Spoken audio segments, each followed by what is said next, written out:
నాకు నా పిల్లాన్ని కొట్టుకుంటాడు చంపుకుంటాను. నీకు సంబంధం ఏంటి? నీకు సంబంధం ఏంటి చెప్పు? నీకు సంబంధం ఏంటి అసలు? నా పిల్లల గురించి నీకు సంబంధం ఏంటి?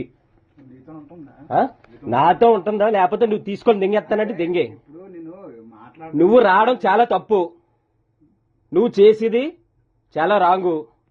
నువ్వు మా ఇంటికి వచ్చి దాంతో ఉండడం, అది నన్ను బెదిరించడం. అది నేను కొట్టుకుంటాను. నా పిల్లందా? నీ పిల్లమా?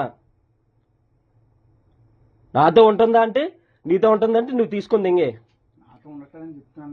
నీతో ఉండకపోయినా నీ గురించి కొట్టలేదు కదా, నీకెందుకు అని? నీకు సంబంధం ఏంటి?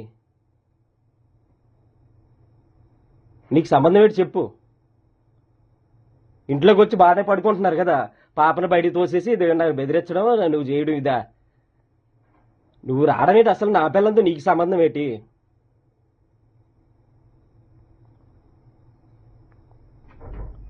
చెప్పాపర్నా ఎందుకు వచ్చాడు అసలు? నువ్వు నా భార్య కదా, ఆడు ఎందుకు వచ్చాడు? మీరు పడుకున్నారు, నువ్వు రమ్మండం ఏంటి? పాపని ఇలా పడుకోబెట్టి లేవు ఫ్రెండ్స్ ఒకసారి లేవు. నువ్వు రమ్మండం ఏంటి? నువ్వు రమ్మండం ఏంటి? నువ్వు రమ్మండం ఏంటి చెప్పు? ఎందుకు రమ్మన్నావు? నీ మొగుడా? నేనా మొగుడా? ఆడా? ఏటో నువ్వెందుకు రమ్మన్నావా అని అడుగుతున్నాను. నువ్వు రమ్మండం ఏటో? ఆడ అసలు ఎవడు? ఆడు మొగుడా నేను మొగుడా చెప్పు?